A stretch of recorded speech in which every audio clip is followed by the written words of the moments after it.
Yes, the topic has already been announced of my talk today, the virtual other, so a particular view on empathy in the age of virtuality. Now, I'll start with a novel being written by Edward Forster at the beginning of the 20th century. It's called The Machine Stops, a science fiction story that foresees the virtualization of reality. In this story, set in a far future, human population has lost the ability to live on the surface of the earth. The individuals are forced to live in isolation from each other in subterranean cells.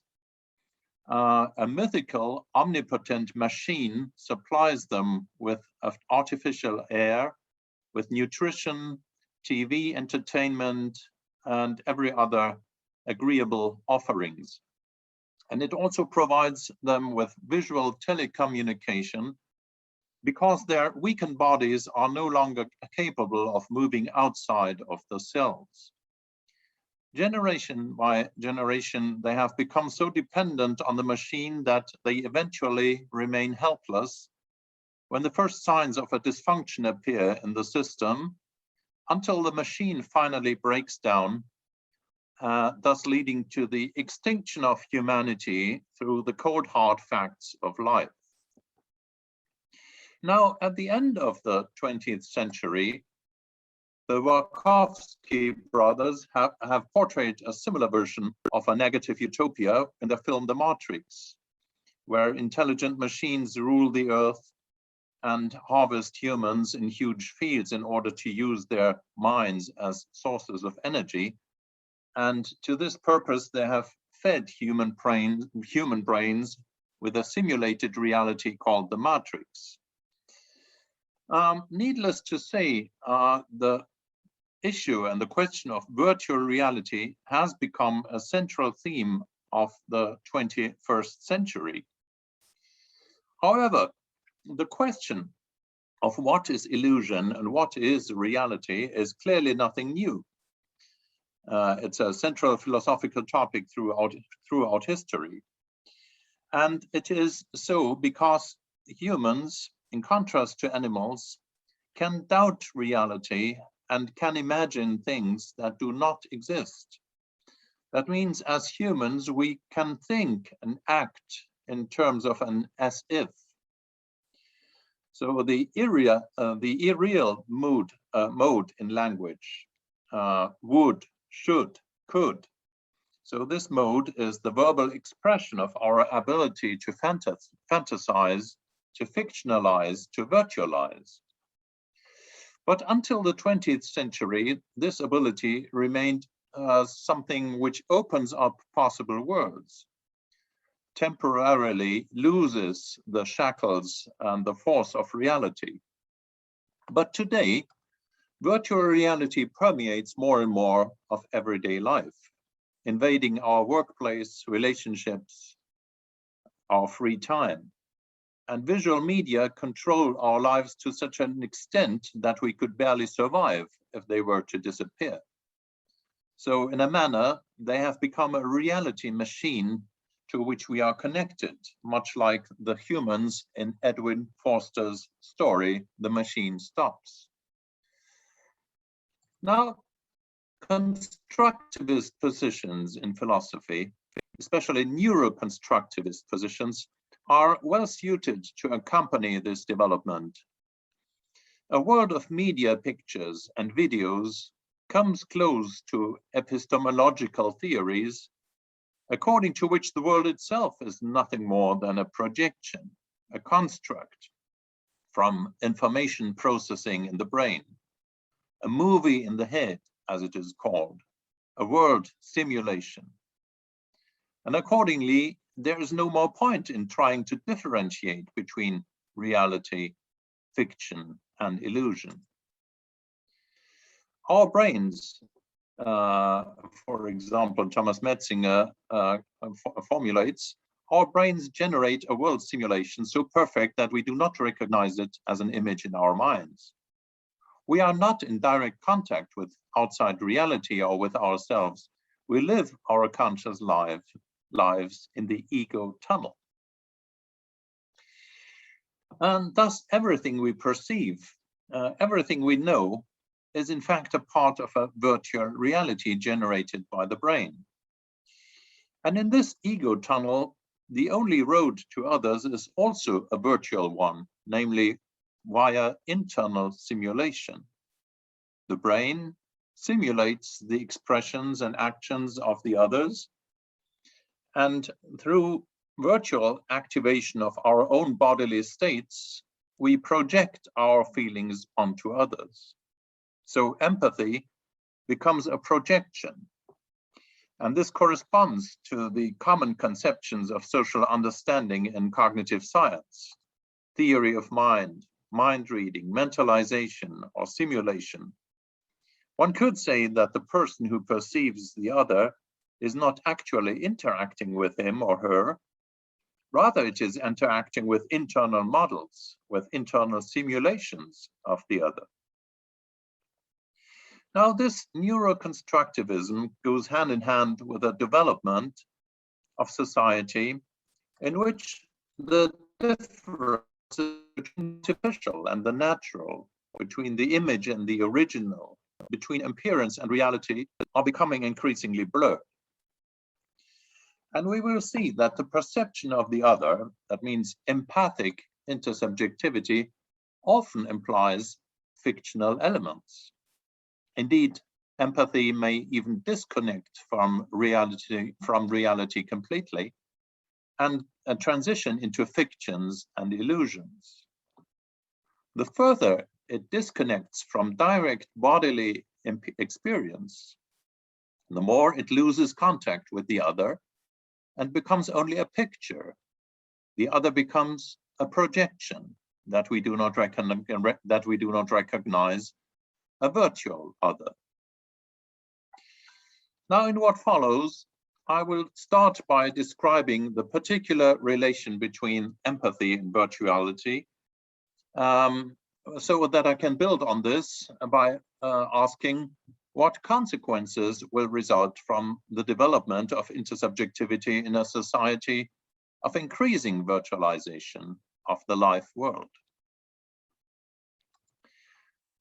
Let me start with examining the relation between empathy and virtuality. First, the difficulty of understanding what empathy is reaches back to the genesis of the concept around the end of the 19th century. And it is mirrored still today in the current debate between competing theories: theory, simulation theory, interaction theory, or theory of bodily communication. And this difficulty can certainly be attributed to the complexity of the phenomenon itself. Empathy develops in different modes and consists in various components. And what follows, I will divide it into three modes, namely primary empathy or intercorporeality, extended empathy or cognitive empathy, and fictional empathy, empathy in the as-if mode. Primary empathy arises from the direct bodily contact with others, from intercorporeal interaction. So if we see someone being overtaken by rage, for example, as in this picture, we perceive directly how he's feeling from his expressions and his behavior. So we do not require an internal simulation of the rage, which we must then project onto the other. As Sheila already asserted, we immediately perceive joy in the other's smile, suffering in his tears, and shame in his blushing, because we experience him primarily as a psychophysical whole, and therefore also the rage of the other is immediately visible. The resonance of our own body clearly participates in this. So the rage evokes in ourselves bodily sensations of tension, the impulse to withdraw.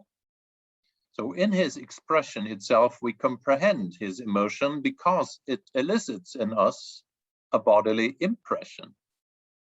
So one feels the other with one's own body, with one's own body. Now, as a result, this impression turns into an expression. For example, a fearful or irritated expression that I might show in the face of such an enraged person. As a result, this is perceived by him and modifies his bodily state. And so both persons involved engage in a circular, bodily affective communication. Whenever two individuals encounter each other, their bodies enter into such a communicative dance, and the glances, the looks, the gestures, and action tendencies interact. And thus we can speak of an interbodily resonance, even of a mutual incorporation between the two. Now, this is the dynamics of basic empathy, of intercorporeal empathy, but the possibilities of empathic understanding are not exhausted by this. Because on the basis of primary empathy, we are also able to become aware of the situation of the other, to imagine how it must be from his perspective. So what could have made him so angry? What outraged, or what hurt him? Why was he so vulnerable, etc. And in this way, we increase our understanding and deepen our empathy. And we even have the possibility of putting ourselves in the other's place. I imagine how I would react in his place. And here we use a form of stimulation, which I would prefer to call imaginary transposition or just perspective taking. Now, this component of empathy is quite different from the first one, because it implies an explicit operation. I have to consciously imagine the situation of the other, often using additional information about him. And it also implies a transposition of one's consciousness in an as-if mode, as if I were the other. Now, this leads already to the third mode of empathy, namely fictional empathy. This is a mode which can be experienced, for example, when looking at images of persons, photographs, portraits, etc. So empathy can be extended towards fictive persons, even to non-personal agents. So images of persons, characters in movies or novels about which we know that they do not exist. Nevertheless, we can experience empathy for them, but we can even experience empathy for inanimate objects, like the geometric figures, which are set in motion in the experiments conducted by Heider and Simmel. And these circles or triangles, which move around each other, create the impression that a sort of relationship exists between them, and the participants of the experiments even saw a romantic relationship between a circle and a triangle going on. The same is also possible, of course, for avatars, for androids, robots, or computers, such as here in Fritz Lang's famous Metropolis. Or think of 2001, The Space Odyssey, and HAL 9000, the onboard computer of the spaceship in Kubrick's movie. And if you remember, when HAL is is kind of dying in the end, because his circuits are gradually switched off, then one even can empathically sympathize with him, seemingly dying. Now, the crucial point in all these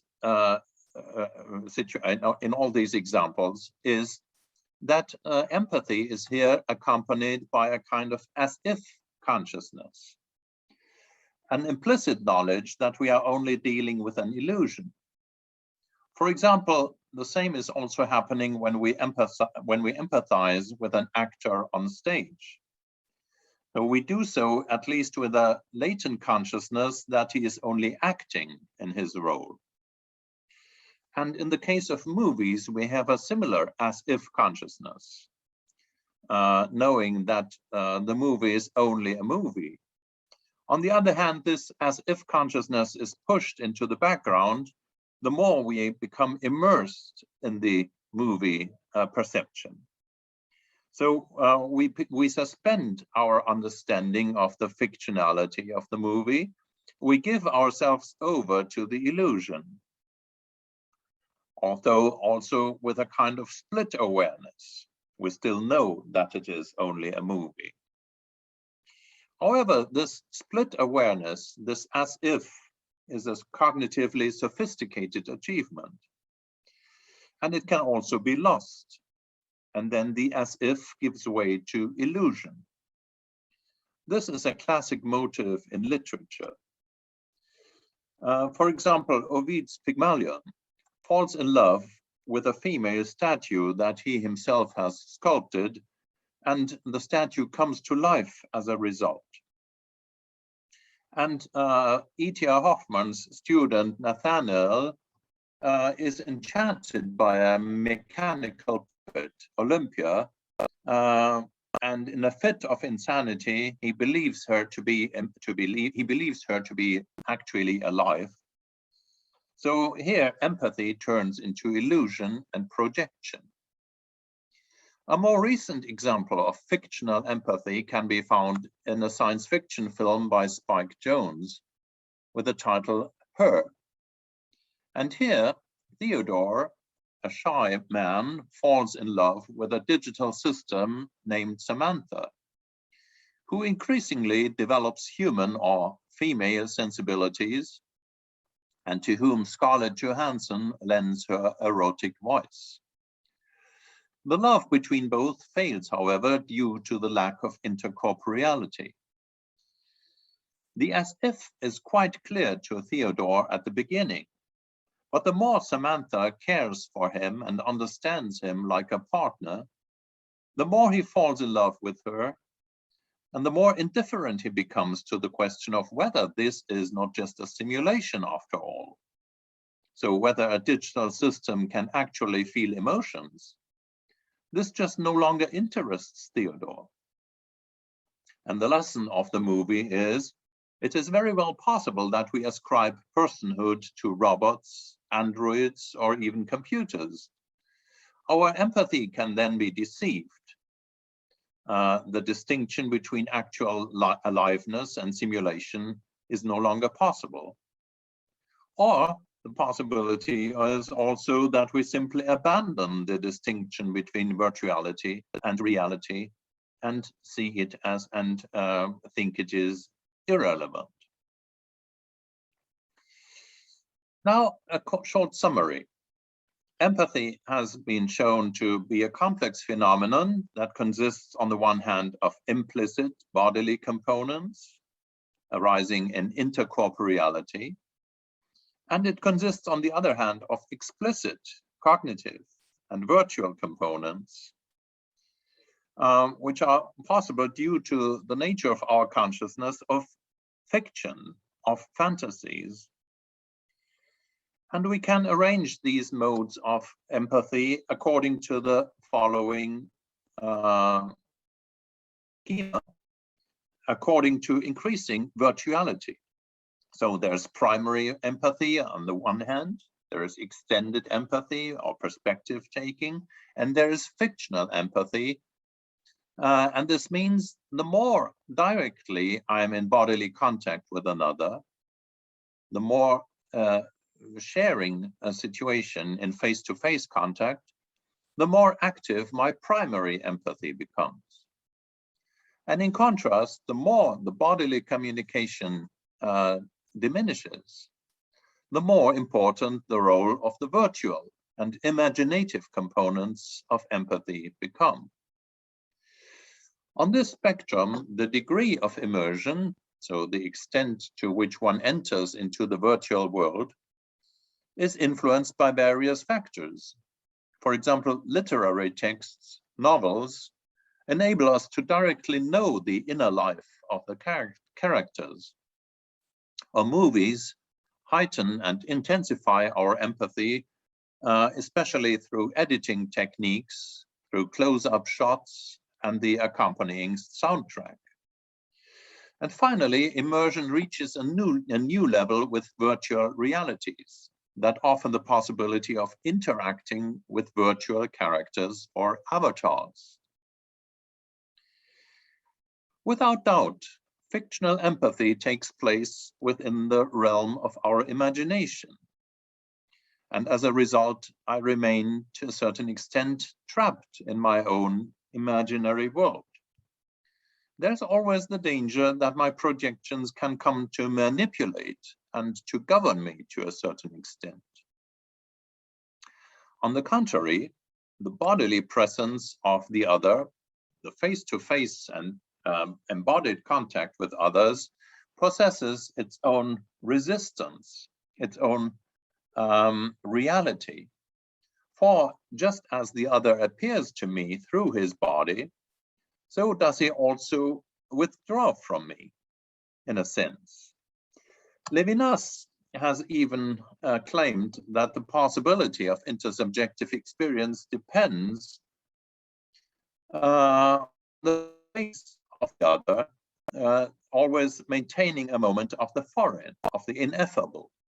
That means the other always transcends the world of my subjective impression, and that becomes manifest precisely in his face. So in this sense, persons become real for each other insofar as they recognize each other as beings who always remain beyond what they show themselves to be.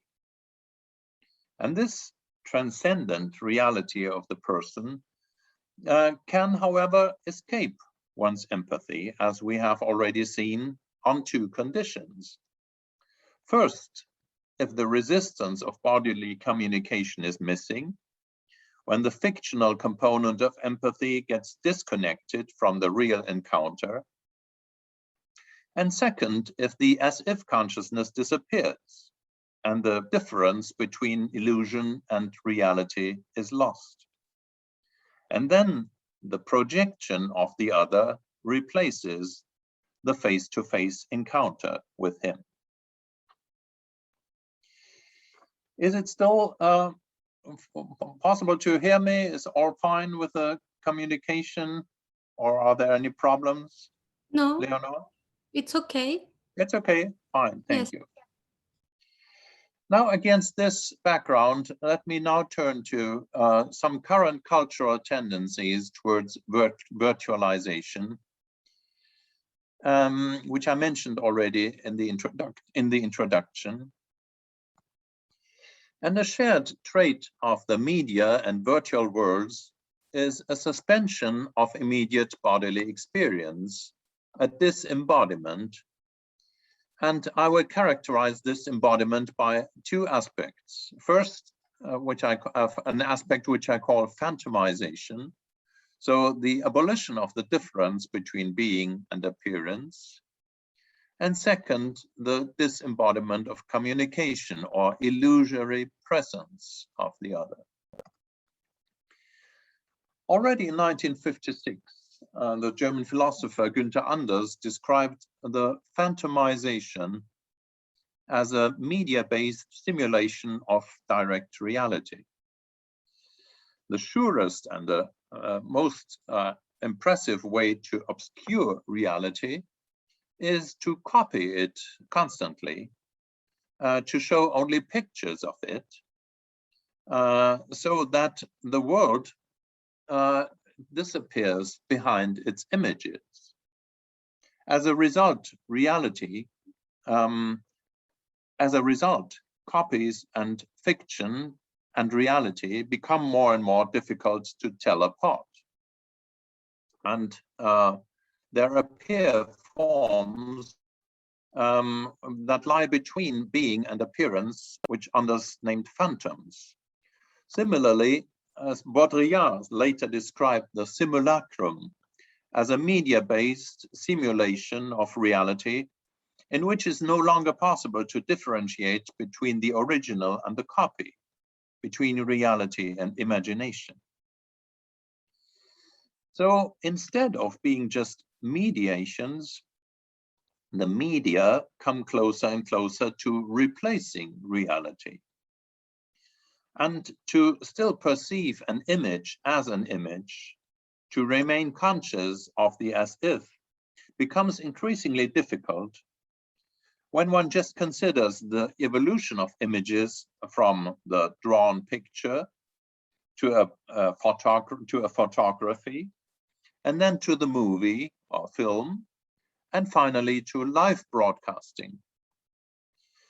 The media, with soap operas, reality shows, and interactive TV, increasingly try to remove all differences between fiction and reality. And this results in what Anders has named media idealism. So the world turns into a spectacle and the viewers become passive recipients of the images that the media send them. This reminds us strongly of the view of neuroconstructivism, the world just as an image, as a virtual simulation. The TV viewer still remains a passive spectator of images, but digital media integrate their users into sensory-motor interaction. And this increases the immersion as an interactive and a communicative partner. The computer begins to become a potential object of empathy, which can even be ascribed personal attributes and quasi-intentions.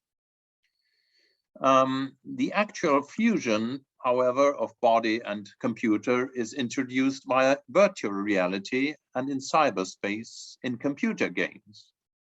Here, the user is no longer a passive spectator. Rather, he is transformed into an agent involved in the action and experiences a magical impact of his own activity. Here, the immersion reaches its maximum level.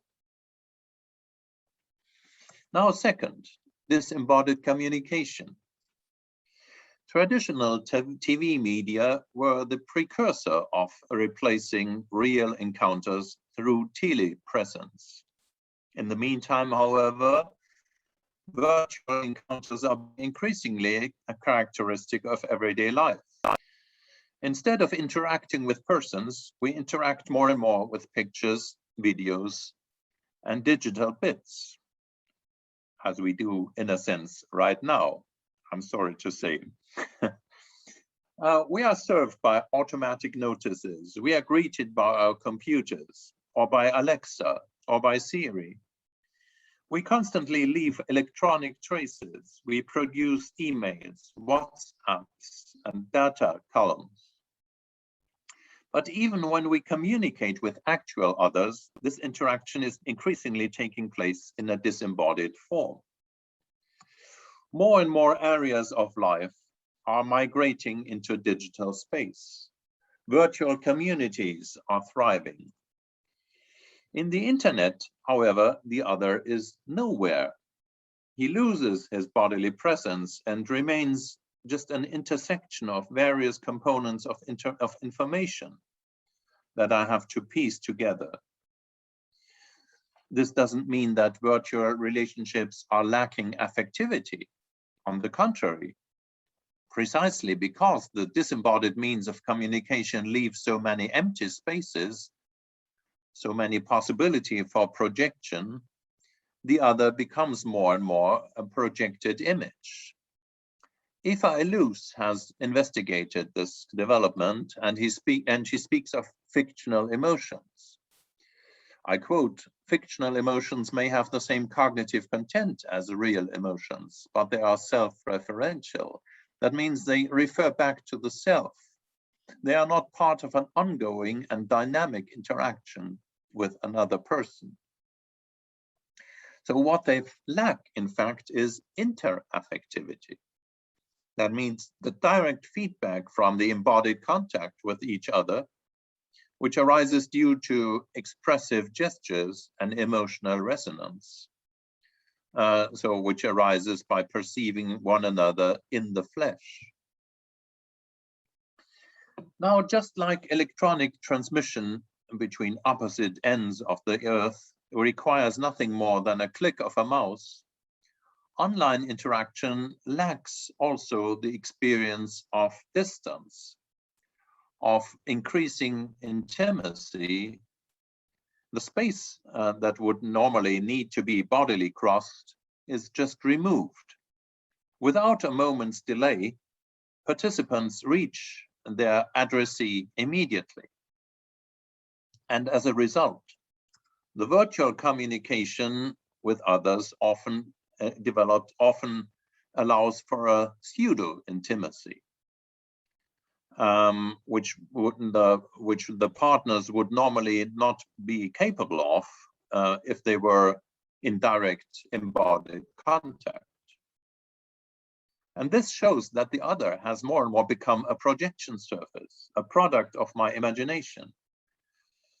And this is also shown by the fact that one push of a button can already make the other disappear in the blink of an eye.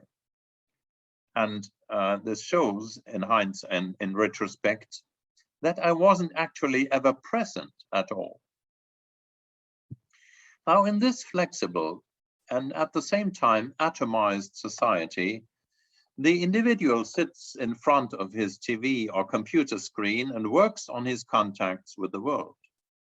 Again, Günther Anders already coined the term of the mass hermit to describe the lonely media consumer who sits at the same time with millions of others within his own four walls, but not in order to renounce to the world, but in order not to miss a single piece of it. He regresses and withdraws in a kind of oral dependence, like the people in Edward Forster's story, The Machine Stops.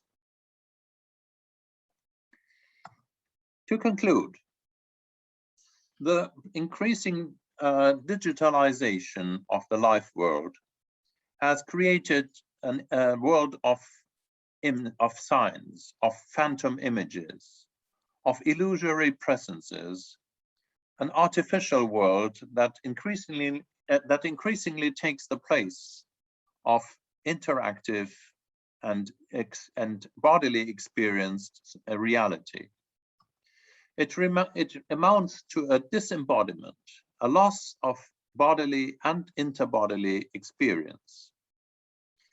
And to the same degree, empathy tends to disconnect from embodied experience and to shift into virtuality, into a space where we deal more and more with the appearance of the other and ultimately encounter our own projections instead of the real other. This amounts to a cultural development. It's the differences between copy and original, appearance and being, virtuality and reality increasingly disappear. The last criterion for reality is the experience of resistance, of surprises, of unexpected events which we cannot predict. On the other hand, reality disappears to the extent of the increasing loss of resistance. Moving and interactive images are especially well suited for dominating our senses, for capturing our gazes, and for connecting us directly, or for connecting directly to our imagination. We live in a society that, like none before it, is free of image prohibitions and is flooded with images. If we want to experience reality in the flesh, we have to learn again to restrain this flood and to reconnect our perception with our embodied presence. Crucial in this context is the question of the reality of the other. All real human life is encountered. Martin Buber wrote already in 1923. And if that is true, then the question of whether and in what way we encounter one another determines our relationship to reality in general. For only the other is a being beyond the mere for me, beyond medial idealism or the neuroconstructivist inner world from which we never get out. Only the other frees me from the cage of my imaginations and projections, in which I always enter only myself. The ethical claim that emanates from the other is ultimately bound up to his bodily presence, to his gaze, his voice, his face. And only when others become real for us in this way do we also become real for ourselves. No one is actually looking at us from a smartphone. The virtual presence of the other cannot replace our intercorporeality. Thank you very much for your attention.